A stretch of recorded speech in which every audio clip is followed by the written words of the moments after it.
पितृपक्ष में भूलकर भी ना खाएं। यह 5 चीज वरना पितृ हो जाएंगे नाराज। दोस्तों, हिंदू धर्म में पितृपक्ष को बहुत महत्वपूर्ण माना जाता है। यह पितृपक्ष वर्ष श्राद्ध के रूप में भी जाना जाता है। यह पूर्ण अवधि पितरों को समर्पित है। हिंदू कैलेंडर के अनुसार इस साल पितृपक्ष दिन मंगलवार 17 सितंबर 2024 को शुरू हो रहे हैं। वही इनका समापन 2 अक्टूबर 2024 को होगा। बता दें, पूर्णिमा तिथि पितृपक्ष की शुरुआत और अमावस्या तिथि इसके समापन का प्रतीक है। ऐसी मान्यता है कि इस दौरान पितरों का श्राद्ध कर्म करने से उन्हें मोक्ष की प्राप्ति होती है। सनातन धर्म में पितृपक्ष का विशेष महत्व है। पितृ के पक्ष के दौरान पितरों का तर्पण, श्रद्धा और जल प्रदान किया जाता है। श्रद्धा भाव रखते हुए पूर्वजों का श्राद्ध पितरों की शांति के लिए विधि विधान से करना चाहिए। मान्यता है कि श्राद्ध पक्ष के 15 दिनों के दौरान पितृ धरती पर आते हैं। ऐसे में उनका आशीर्वाद पाने के लिए उन्हें तृप्त करना बहुत जरूरी है। इस दौरान पितरों की आत्मा की शांति के लिए कई तरह के उपाय को करने के साथ ब्राह्मणों को भोजन करना शुभ माना जाता है। पितृपक्ष के दौरान खान पान का विशेष ध्यान रखने की जरूरत है। आइए जानते हैं पितृपक्ष के दौरान कौन सी सब्जियां नहीं खानी चाहिए और कौन से काम नहीं करनी चाहिए। सबसे पहले तो इस बात का ख्याल रखें कि जो व्यक्ति श्राद्ध क्रिया करता है उसे बाहर के बने खाने का सेवन नहीं करना चाहिए। उसे व्यक्ति को 15 दिन तक सात्विक भोजन ही करना चाहिए। दरअसल धार्मिक दृष्टि से बाहर का खाना अशुद्ध माना जाता है। तो आइए जानते हैं कि पितृपक्ष में कौन सी सब्जियां नहीं खानी चाहिए। लेकिन उससे पहले अगर आप भी चाहते हैं कि लक्ष्मी माता का आशीर्वाद आप पर बना रहे तो इस वीडियो को एक लाइक करें और चैनल को सब्सक्राइब कर लें और कमेंट बॉक्स में जय लक्ष्मी माता जरूर लिखें। पितृपक्ष में इन चीजों का भूलकर भी ना करें सेवन। 1.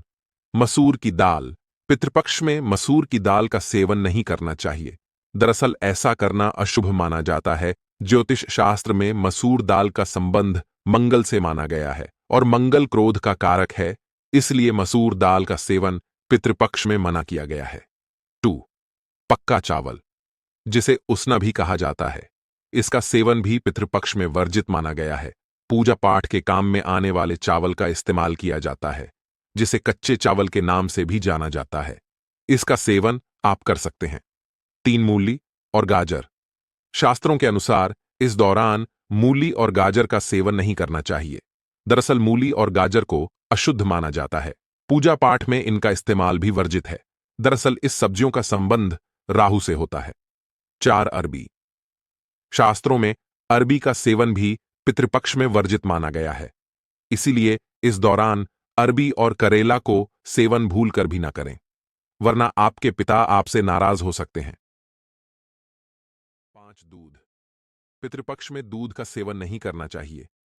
हालांकि आप जिस दिन पितरों की तिथि है उसे दिन उनके नाम का खीर बना सकते हैं। दरअसल खीर को पितरों का भोजन माना गया है, इसलिए खीर का सेवन आप कर सकते हैं। 6. लोहे के बर्तन। भूलकर भी पितृपक्ष के दौरान किचन में लोहे के बर्तन का इस्तेमाल भूलकर भी नहीं करना चाहिए। इस दौरान लोहे के बर्तन में खाना नहीं बनना चाहिए।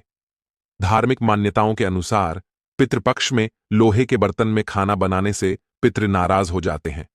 दरअसल पितृपक्ष के दौरान पितृ लोहे के बर्तन में खाना बनाने से तृप्त नहीं हो पाते हैं। यही वजह है कि इस दौरान लोहे के बर्तन का इस्तेमाल न करें। इससे उनकी आत्मा को शांति नहीं मिलती है। पितृपक्ष में भूल कर भी ना करें ये काम। एक श्राद्ध के दौरान दर्पण के लिए काले तिल का प्रयोग किया जाता है। इस दौरान भूलकर भी लाल या सफेद तिल का इस्तेमाल न करें।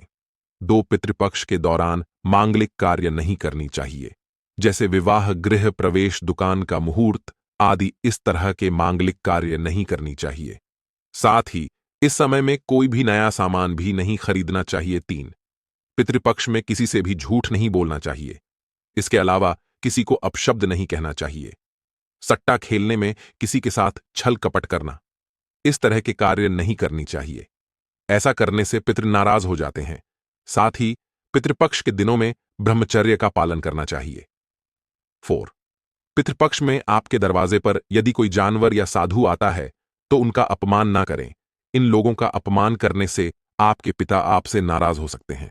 साथ ही घर की चौखट पर यदि कोई गाय कुत्ता भिखारी आता है तो उनका अपमान भी ना करें। 5 श्राद्ध करने वाले को बाल, नाखून और दाढ़ी नहीं कटवानी चाहिए। चलिए दोस्तों, अब जानते हैं कि पितृपक्ष में क्या करना चाहिए। एक पितृपक्ष में प्रतिदिन पितृ गायत्री मंत्र का जप अवश्य करें। पितृ दोष से मुक्ति मिलेगी। 2 प्रत्येक श्राद्ध वाले दिन गाय, कुत्ते, चींटियां और कौआ को भी भोजन प्रदान करना चाहिए। 3 पितृपक्ष के दौरान रोजाना स्नान के तुरंत बाद जल से ही पितरों को तर्पण करें या किसी ब्राह्मण से करवाए। इससे उनकी आत्माएं जल्द तृप्त होती हैं और आशीर्वाद देती हैं। इसके अलावा यदि आप अपने पितरों का तर्पण करते हैं तो ब्रह्मचर्य के नियमों का पालन करें। 4 शाम को एक सरसों के तेल या गाय के घी का दीपक दक्षिण मुखी रख करके जलाएं। 5 पितृपक्ष के दिनों में पितरों के लिए जो भी भोजन रखें वह भोजन बाद में गाय को, कुत्ता आदि को खिला दें। हिंदू धर्म में मान्यता है कि इनके माध्यम से यह भोजन पितरों तक पहुंच जाता है। 6 प्रत्येक श्राद्ध वाले दिन यथाशक्ति ब्राह्मण या गरीबों को भोजन कराएं और यथाचित दक्षिणा देकर आशीर्वाद लें। 7 पितृपक्ष में पितरों की अनुकूलता पाने हेतु श्रीमद् भागवत महापुराण का मूल पाठ तथा श्रीमद् भागवत गीता का पाठ करें। 8 पितृपक्ष में पितरों की कृपा पाने के लिए ब्रह्मगायत्री मंत्र का भी जप अनुष्ठान करें। 9 प्रतिदिन पितृ सूक्त के पिटारी गायत्री का संपुट लगाकर के अधिक से अधिक पाठ करें या करवाए। वैसे 11,000 पाठ में अनुष्ठान की पूर्णता होती है। 10 यदि कोई शादीशुदा व्यक्ति श्राद्ध कर रहा है तो उसके साथ उसकी पत्नी का होना भी जरूरी है। यह तमाम जानकारी जान रुचि को ध्यान में रखकर दी जा रही है। ज्योतिष और धर्म के उपाय और सलाहों को अपनी आस्था और विश्वास पर आजमाएं। वीडियो का उद्देश्य मात्र आपको बेहतर सलाह देना है। इस संदर्भ में हम किसी प्रकार का कोई दावा नहीं करते हैं। यदि वीडियो पसंद आया हो तो वीडियो को लाइक, शेयर और चैनल को सब्सक्राइब करना ना भूलें। वीडियो को अंत तक देखने के लिए आपका धन्यवाद। जय श्री कृष्णा।